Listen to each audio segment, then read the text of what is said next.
Hello and welcome to my review slash recap of the first episode of The Stand, the new miniseries that's based on the titular novel by Stephen King. But first, I have to do something because the TV show didn't.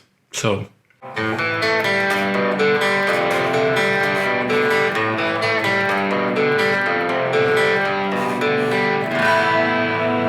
There. Now that I got that out of my system, what do we have here? So this episode is almost an hour long, give it or take, and it's quite a departure from the miniseries from the 90s, which showed things chronologically. This time around, unlike that miniseries from the 90s, this miniseries, as I hear this is also a miniseries, which is a good thing, is going through motions in medias res, which is both a good thing and a bad thing. Why is it a good thing? Well, it's a good thing because it can sort of do the Lost TV show effect of showing a character how they are in the apocalypse and then jumping into the past and displaying how they behaved and how they grew in relation to the present. And that might be, or often is, a powerful tool. Here, though, I have mixed feelings about it. First, let's recap the first episode in a few sentences. Essentially, what we have is the apocalypse, the pandemic has already happened. So if you're new to the novel or to the series, the premise is very simple when you break it down. You have what's essentially a military-grade virus that gets out of the control, out of the research center, and spreads through the United States and presumably the world. And the survivors either go to the side of good or the side of bad, since there's this very biblical backdrop at play here. The good side is represented by quote-unquote optimistic people who are led by Mother Abigail, who is played here by Whoopi Goldberg, and the bad side is represented by Alexander Skarsgård, who is led by, who is acting in the role of Randall Flagg. And Randall Flagg is also a character that appears in different incarnations of Stephen King stories as a villain.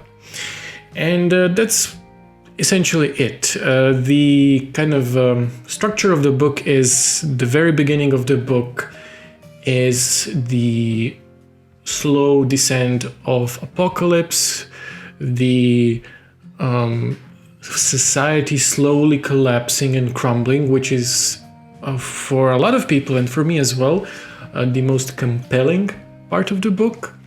And then as people are dying, we have these survivors who are immune to the virus, and they get these visions either from the side of good or the side of bad to go to their corresponding places. For the side of good, that's Boulder, Colorado, which is where we start with the episode, and for the side of bad, evil, is Las Vegas. And our first scene is people cleaning up bodies and houses in Boulder, Colorado, and starting to rebuild a society, a community for themselves, which is where we see Harold Lauder for the first time. And who is Harold Lauder? Harold Lauder is a very important character to the whole book, probably the most complex character King ever written, I would say. It's also very prophetic because today we have an archetype of this person. 40 years ago, when the novel came out, we didn't. And these days we would call Harold an incel. Or rather, he would be a proto-incel, because, 40 years ago, that term didn't even exist. So he's someone who is more intellectually leaning, but also very selfish, very immature, and seems to expect for the world to adjust to his expectations, and that includes, attention of women towards him. He thinks he's being owed something, and so on and so forth. And he is an awkward teenager who is stalking other main character, Franny, who is burying her father. And there is a very funny, darkly funny moment where his awkwardness is at display. So, and when the apocalypse happens, everyone is pretty much dead, and Franny is burying her father, and he is driving his bike around the city to search for other survivors. And he has stalked Franny before, but this time he's going around through the neighborhood and yelling for survivors, and he sees her. And he goes to her as she's burying her father, and he asks her what she's doing. She's like, well, I'm burying my dad who just died. And his reaction is, and I paraphrase, well, you surely have some experience with feeling loss, with your brother and all. And that's just the most tone-deaf character moment that I think I, expected, hoped for, but this is spot on for Harold. This is Harold in a nutshell. At the beginning, maybe well-meaning, but not quite there. But yeah. So there's that. We have Harold Lauder, the incel. We have Freddy, who is here not being shown as a character with an overbearing mother, which is something that is very important in the book. We only see her very brief relationship with her father, to whom she's very close to. And then we have, we go to another main character, Stu Redman, who is the quintessential everyman. And he was in the miniseries, he was played by Gary Sinise. Here he is played by another actor. And he is sort of the best of humanity through an everyman. And I do like how he is played here. Actually, James Marsden, I think, is the actor's name, and I expected from him to be good casting because I've seen him in other stuff, and I think he's perfect for this role. But what surprised me was the Dr. Ellis, who is his handler, sort of, who's doing research on the virus. Since Stu here, he is detained. And he is detained because he is the only seemingly immune person to the virus that's spreading around. And the doctor that is his handler is played by an actor I have never seen before, but the actor they chose is very charismatic, very warm. So it's kind of a shame that he dies in this episode already, but I understand. But he really is, he left a mark on me. His presence was quite strong on screen. So Stu here, he is the only survivor. Why is he the only survivor? Well, as I said at the beginning, the whole premise is a virus getting out. And the reason why it got out is one of the people at the research center where the virus was being researched on got to a small town in Texas where Stu was working on a gas pump and infected everyone around them, except for Stu, who was immune. And Stu here is being held against his will, but he demands that, tell me what's going on, so I'll cooperate, just tell me what's going on. So he knows what's going on, but as the research is ongoing, it doesn't bear any, fruit. So they transfer him to a top secret military base in the middle of nowhere. And there is this really kind of a reverse situation with how the 90s miniseries played out and this one is playing out, because in the 90s miniseries, the very first beginning, it's in the intro, and it's also a kind of a theme song, and at the beginning of every episode, Blue Oyster's called The Reaper, is playing while there's this long panning shot of all of the dead scientists at the research lab, just at various positions as they suddenly died, because it's a very, very potent virus, so they're all dying. They're all died. And here he is transferred into this research center, and everyone got infected. And some of the top brass actually want to kill him. But he manages to go away. And essentially the only person who is still standing, aside from Stu, is the general, who is at the top of this operation. And here he is played by J. Jonah Jameson, who is absolutely fantastic.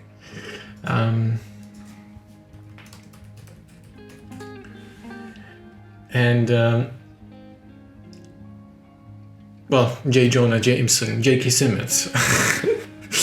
But he has this very touching scene with memories of his daughter, and he's reading bits of poetry, and I think that was a very powerful scene. And it kind of carries around the tradition of hiring a really top billing star for a cameo role. That used to be a thing in the 90s, because Ed Harris, I believe, was the general in the 90s miniseries. But that's beside the point. Stu gets out, and then we know that he is now in Boulder, Colorado, as everyone is. But we're back to Stu, and we're back to Franny and Harold. And Harold is kind of giddy because, well, he's kind of feeling like he's in control of his destiny, because, well, everyone around him is dead, and he can get the girl Franny here, and all that. And he finds a gun from a dead police officer, which is quite an important moment, because the way it's shot, you can really see how empowered he feels at that moment, even though it's a gun, right? But his insecurity shines through. So there is a scene later, which I don't think was in the book, so somebody please correct me, because I've read both the uncut and the first release of the book, because the first release of the book was under 1,000 pages, even though it had more than 1,000 pages. King had to cut something like 300 pages from the book because it was too big to be published, and the publishing house at the time refused to publish the whole edition, and then years later he published an uncut version. So he finds Franny overdosed on pills because she tried to kill herself, which is, I don't think it was in the book, but because she's pregnant and she wants to keep the baby, so I don't think this was at the beginning of the book necessarily. Not that perceivably a pregnant person wouldn't think of a suicide if they're in such a badly emotional state, but I digress. So he saves her, he gets her in the shower and everything, and convinces her to follow him. So what he does is he intends to go towards a research lab, CDC or whatever, and every time he stops in a major town, he sprays a message towards where they've been and where they're going, so the other survivors might follow them. And which they do, and we jump back to Boulder, where he is now a member of Community. And this is where the biggest point of my criticism comes in. There's this pivotal moment in the book where Harold is helping other survivors in Boulder rebuild their community, and he saves the life of a person here in the episode and in the book, and he gets praised, and it shocks him because at first he is ready to lash out because he's used to being bullied and looked upon, and there's this moment of fear within him where he doesn't know if he's been wrong all this time, because all this time he's been carrying all this resentment towards the people, towards everyone. Franny, because he's clearly interested in her and she's not. Towards Stu, who we see is in love with Franny and they're together. Towards people around him, but there's this tiny sliver of reason within them in the middle of the book. So there's this whole character growth for him as a character, and him specifically, that happens, and it's brilliant. The way it's characterized, King was just at the top of his game.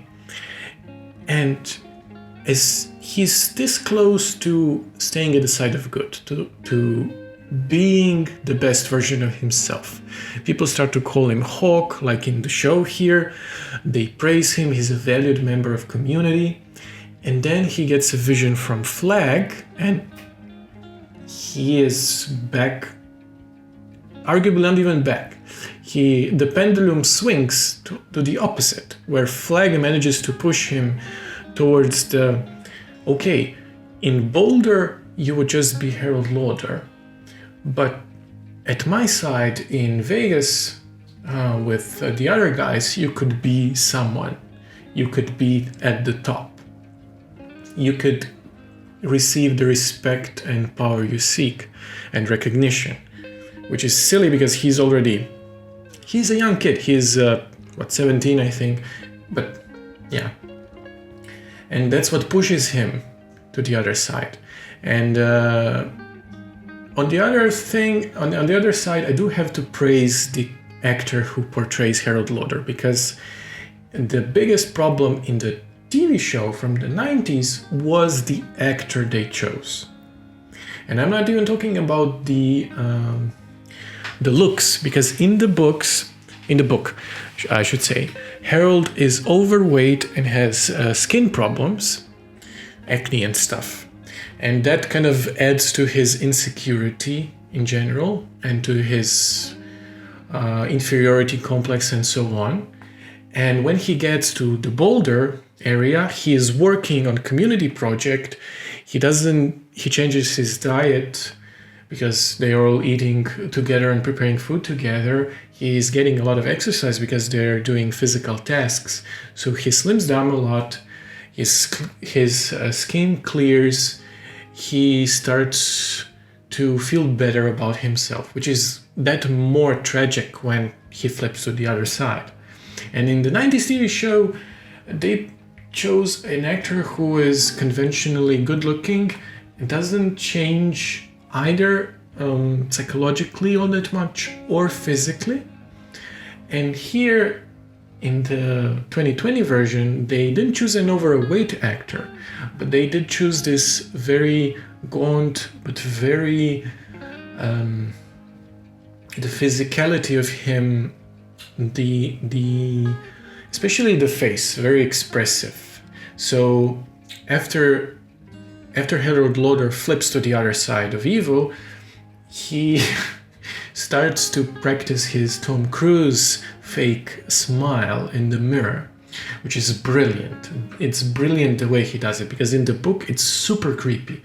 Because at one moment Harold is just a normal guy who is grumpy but is contributing to the community, and in the other moment he is just putting on this fake politician, snake oil salesman smile. And here he's looking at the picture of Tom Cruise and literally trying to do Tom Cruise. And what made me laugh even more is I remembered a Christian Bale quote where Christian Bale was asked about his Patrick Bateman role and how he prepared for it. And Bale's answer was, I channeled young Tom Cruise, because when I saw him in his performance, it's like this very intense, radiating smile, but with nothing behind it. It's like this void behind it. So he was channeling that. And that's brilliant. Harold, the actor, absolutely fantastic. And that's pretty much the end of the episode. So he flips to the other side. He sees Franny, and we now get a confirmation that she's pregnant, which is something that's quite significant for the book, because in the book she knows, and we know, that she's pregnant for the very beginning, because that's the sort of the conflict between her mother. And it's a driving point for her character as well, because she wants to keep the baby, because the biological father of her baby is a fellow student that she hooked up with, and he was abusive and all that, but they can cut that out. And essentially the episode ends with the very first kind of the inciting incident of the book, which is the soldier letting out the containment at the base where the virus is being researched on, and running away with his family, and then crashing into the Stu's gas station, and so on and so forth. And the genie's out of the bottle, and we see a brief cameo of Randall Flagg. And that's it. No other characters appear in episode 1. No Larry Underwood, no Glenn, nobody else. And which is a shame, but I mean, it's a pilot. It's an hour pilot. There's only so much you can do. So totally, as a whole, I liked it. I didn't love it, but I liked it. I think the biggest problem is the in medias res mechanic, which doesn't usually hurt the narrative as sprawling as this one, because this is an epic, like in a Homer fashion of the meaning. It's an epic, it's sprawling, it's larger than life. But a lot of the characters, as wonderful as they are, and they are wonderful, it is my favorite novel by King, they don't grow all that much from before the pandemic and after. Except for Harold, who is sort of the central figure of it, the catalyst. He is the one person who really benefits from linear storytelling, where you can see this change within him. I think it's a shame for people who haven't read the book or even seen the 90s TV show to being introduced to the character in this way. Because for me, it wasn't such a problem, because I've read this book several times, I watched the TV show, it's fine. I can connect the pieces. But for someone new, that might pull them off. But as a whole, I'm looking forward to it, because the production design is on point. The Billy Joel song they chose for the outro was brilliant.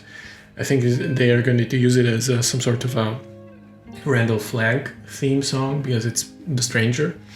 And I'm looking forward to it. I do wonder if they're going to tie it into Dark Tower at the end, or are they going to drop any other references to the King multiverse at large. That's about it from me. Thank you for watching. Tell me if you've enjoyed the show or not. What expectations do you have? And hopefully see you next week with the second episode. Bye-bye.